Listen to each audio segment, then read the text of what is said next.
look, Kelsey Mitchell, I don't want to get crazy. Get your people in check. I'm going to tell you right now, and it's going to be my last time. Get your people in check. I didn't even know about this post that your family taking shots at Caitlin Clark and all that. We dealt with this with Melissa Smith and her brother. We couldn't wait to get her to fuck off this team. Caitlin Clark got injured. Yeah, that happened. And suddenly, Kelsey Mitchell's entire family morphed into the WNBA's version of the Petty Avengers. Buckle up, because this isn't just sideline gossip, it's a full-on family feud, sizzling. Hotter than a playoff fourth quarter. But here's the kicker. Kelsey herself isn't even the one stirring the pot. So why is everyone throwing shade at Clark like she hijacked their Thanksgiving parking spot? Let's break down this drama. Indiana Fever is imploding from within the locker room. And it's becoming apparent that there's beef that exists within this franchise, with comments coming out from family members, no less, of players on the Indiana Fever. And let's talk about that here, as Kelsey Mitchell's twin sister co-signed a post that was obviously negative about Caitlin Clark, and we're going to dig deeper into this thing right now. 8 tries in, and still claiming top Uber driver status. That's Kelsey Mitchell trying to run an offense. No question, she's a bucket, a straight-up sniper. But a floor general, someone you count on to set the table, elevate everyone around. Her. Only if we're rewriting the playbook to say ISO ball with vibes counts as team basketball. Oh, I thought we were over this. So this is a post here talking about this. Clark's delusional fans stay mad and call me all the names in the book, but we all saw, including y'all, who carries my Fever team. We all know who the offense should be ran through. Whether you like it or not, these two players can win some games without Clark, but Clark can't win a single game without them. Clark has not played a single game in her career without either Kelsey Mitchell or Aaliyah Boston, so nobody knows. I mean that. Nobody knows. For nearly a decade, the Indiana Fever have been the walking proof of what happens when tunnel vision gets mistaken for leadership. Let's call it what it is, Kelsey's version of running the offense. Which usually means dribbling the air out of the ball until the shot clock begs for mercy.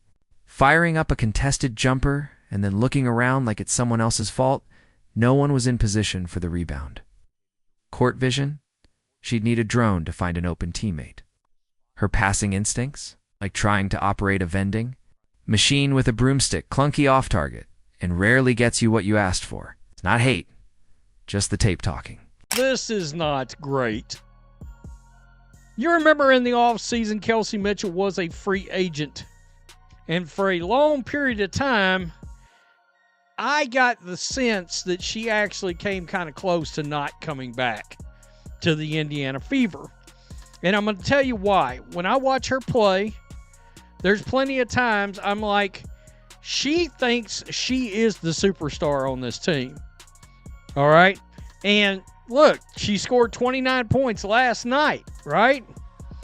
She's a dynamic scorer, but her assist and rebounding is not where I want to see, quote unquote, somebody that's supposed to be the best player on the team. I bet in their eyes, that's not okay. It's not where it needs to be. Now fans want to rewrite history like Kelsey's been out here dropping dimes and elevating everyone around her, but the numbers don't lie. For almost 5 years, she led the Fever to a scorching 25% win rate. Yep, 25. You could throw darts at a playbook blindfolded and still stumble into more wins. The tank job was so thorough, they might as well have opened a Shell station and sold premium. I need to put a disclaimer out there right now. This is not a shot at Kelsey Mitchell. Kelsey Mitchell hooping, Aaliyah Boston hooping. It is very clear. It is very clear when it comes to these players that these players and Caitlin are all on the same page. They want to win a championship. They want to win a championship together. This is not a knock on any of these players. This is absolutely not a knock on either of these players, by the way.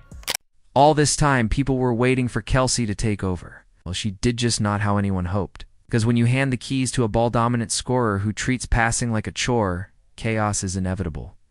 You get endless long twos. get teammates staring into the void mid-game, wondering if they even exist. You get seasons so dark the scoreboard might as well have come with a content warning, but now that Caitlin Clark and Aaliyah Boston are in the mix, the Fever finally look semi-functional, and suddenly Kelsey's crew wants to act like she's been the secret sauce all along. Let's not do that. This ain't Real Live. Kelsey wasn't slow-cooking greatness waiting on the right ingredients. She was tossing up microwaved heat checks and praying one would stick. The real glope started when Caitlin showed up, and Aaliyah finally had backup. That's the story. And now folks are calling her injury a blessing in disguise? Really?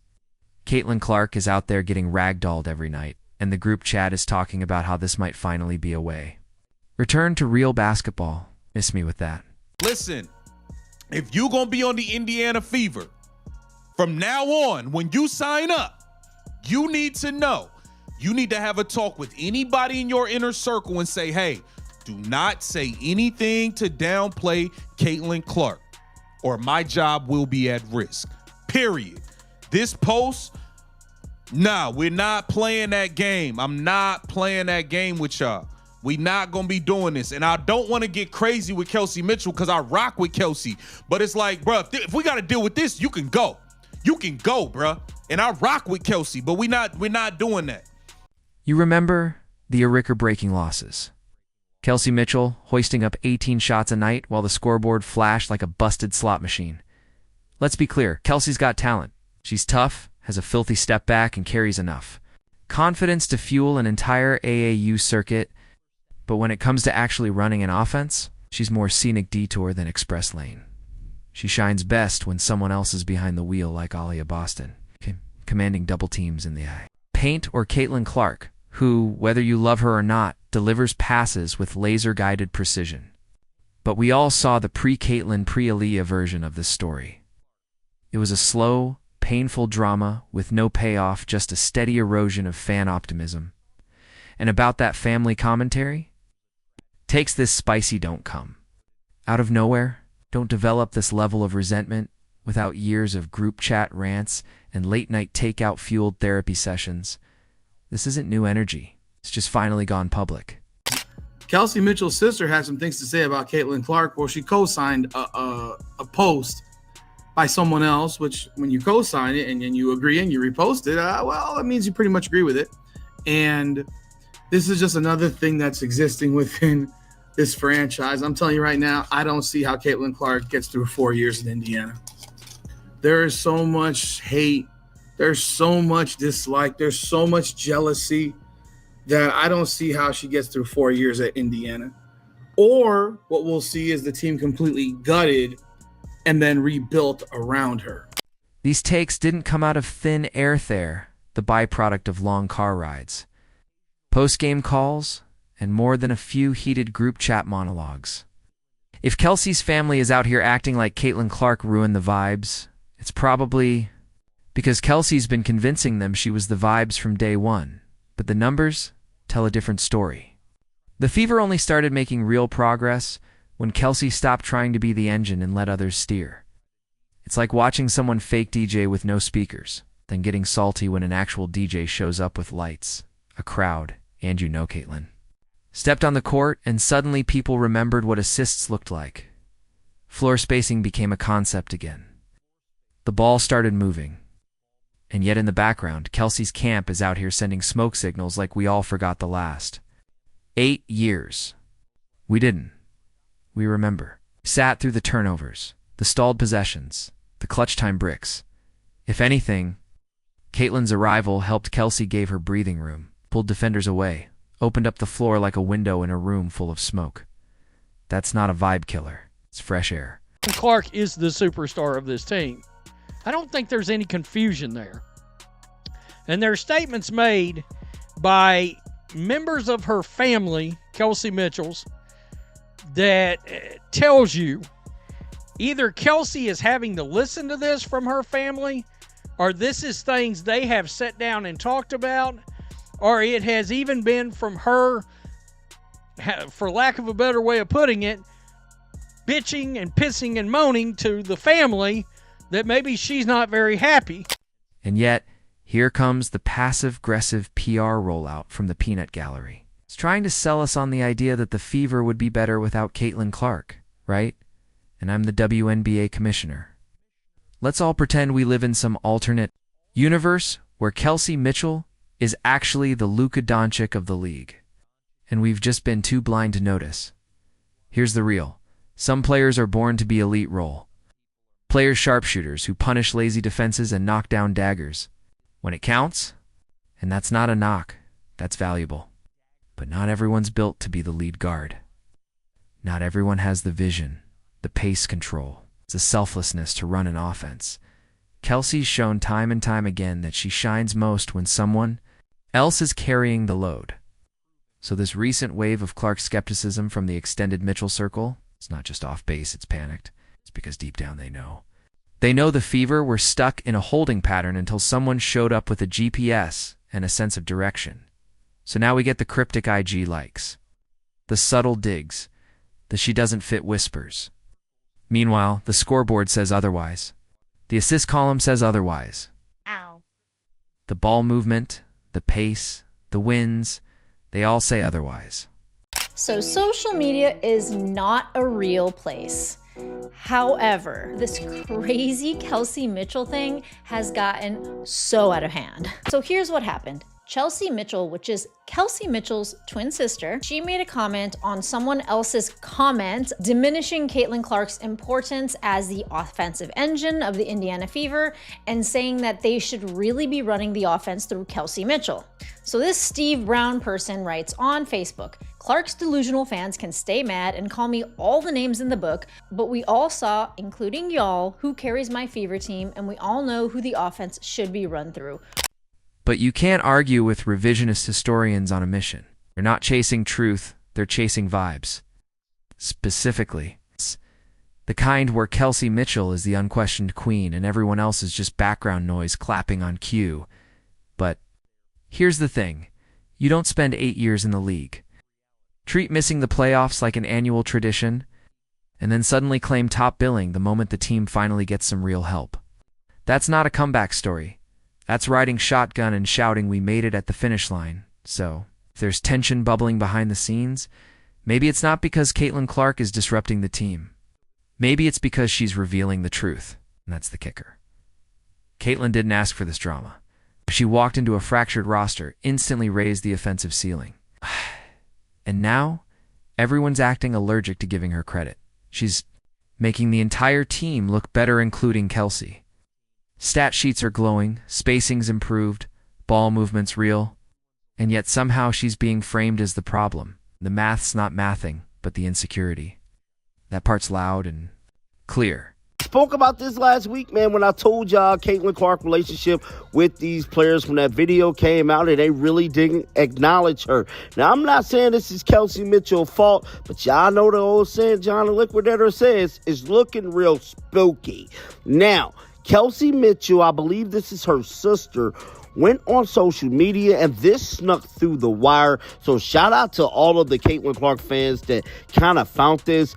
And to make a long story short, I believe she deleted her Twitter account after this post was released because I cannot find an inkling of that Twitter account. Caitlin Clark's impact is like seasoning steps on the court, and suddenly the whole dish has flavor. The ball starts moving, the floor stretches out. Shooters start hitting like snipers instead of chucking prayers in a long-range lottery. And yet, here we are, watching the narrative spiral into a budget production of jealousy, the off-Broadway musical If Any Other Rookie came in and made every Oni in the team statistically better, they'd be getting parades and press tours. But with Caitlin, it turns into, yeah, but is she really helping? Be serious. Pull up Kelsey Mitchell's game log before Caitlin arrived. It read like a heartbreak playlist on shuffle. Efficiency? Optional. Shot selection? Questionable at best. As for facilitation, that word wasn't even in the team's dictionary. Then Caitlin walks in. And suddenly Kelsey's cooking like someone finally handed her the right recipe. If someone in Kelsey's circle is throwing shade over that, let's call it what it is. A distraction. A jealous, passive-aggressive cloud trying to rain on someone else's shine just because the spotlight shifted. It's not subtle. It's giving. If I can't be the main character, then no one can.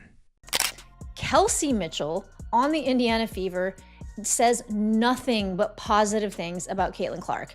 This should in no way reflect what is coming out of Kelsey's mouth. Now, are there moments where Kelsey Mitchell can potentially have said something along these lines, like, I don't get enough credit on the team, and if you're a family member, you back your family members like 1,000%? That's possible, but that is something we don't know. All I know is everything that I have seen from Kelsey Mitchell, from interviews, from every single post-game interview, from All-Star Weekend. I actually was with her last night in the post-game interview, and she was not at all diminishing Caitlin Clark's importance. Truthfully, it's always felt like Kelsey Mitchell had too many voices in her head nut defenders, but outside noise. It's a kind that turns minor bumps into full-blown conspiracies. You could see it in her body language at times. Shoulders. Shifting eyes. Carrying the weight of other people's opinions, heavier than the ball in her hands. And now, with all this off-court drama leaking into the spotlight, it only confirms what many suspected. There's a peanut gallery in her ear, spinning tales of disrespect and erasure, painting her as the overlooked star, when in reality, Caitlin Clark is the only reason this offense finally resembles something functional. If Mitchell stays silent much longer, it's going to get harder not to question that silence, because this isn't just locker room gossip. Any more ats creeping into the culture, and that would be a real shame. This isn't high school politics. This is pro basketball. Someone's out there making your life as Yerpling defenders, spacing the floor, letting you get cleaner. Luxu don't have to sing their praises, but the bare minimum? Don't sit back while your circle throws darts at them. I'm tired of the drama. Now here's a new page of this story. So Kelsey Mitchell's family member basically co-signed with this Caitlin Clark hater tweet on Facebook, Twitter, X, whatever. Just a straight up messed up post. And the family member claims they didn't do that. I don't believe it. They did. They did. I guarantee Kelsey Mitchell spoke about this with them personally. This didn't come out of nowhere. This did not come out of nowhere. I know family members could be zealous sometimes, and they have rose-colored glasses, and they're gonna ride with their family member through and through and say the craziest stuff. And let's not act like the timing is some wild coincidence. Caitlin sidelined, injured, finally vulnerable. Suddenly, the petty parade rolls out. The whispered critiques, the backhanded family quotes, the weirdly aggressive campaign too. Downplay her impact? It's not subtle, it's calculated. Honestly, it's mean-spirited. No one's asking you to worship the ground she walks on. But maybe don't try to rewrite the story while she's literally recovering from weeks of carrying the offense on her back. There's a desperation to this chatter, a last-ditch effort to reclaim control of the narrative before everyone fully wakes up to the obvious. Clark came in, adjusted quicker than anyone expected, and became the engine of this team, whether folks like it or not. And that's what's really bothering them. Because Caitlin didn't just raise the floor, she raised expectations. She brought attention, sparked interest, boosted stats, and got people tuning in again. And now, all it took was a single injury for the anti-Clark chorus to rise like cicadas in July, suddenly buzzing about team dynamics and ball dominance. Like we haven't all been watching the same games.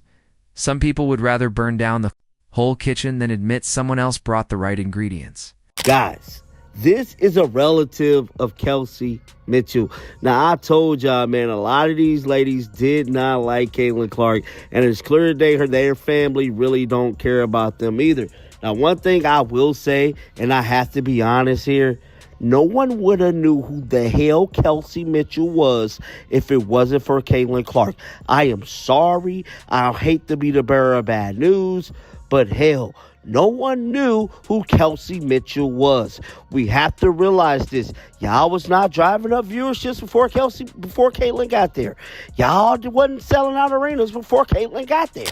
What makes this even worse is that the negativity isn't coming from rival team sits, coming from within its envy in disguise, dressed up as concern but leaking shade at every turn.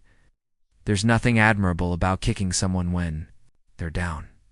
Nothing team first about throwing your star playmaker under the bus because the spotlight feels a little too crowded. And there's definitely nothing respectable about hiding behind family interviews and cryptic commentary. To take shots you won't say out loud, this could have been a moment of solidarity, a time to rally around each other, to prove that this New Look Fever squad was truly different. Instead, it's turned into a whisper campaign aimed at the one person who's done the most to shift this franchise's direction. Clark isn't the problem, sure is too busy showing up, raising the bar, and putting in the work. So maybe it's time to drop the side-eye and do some self-reflection.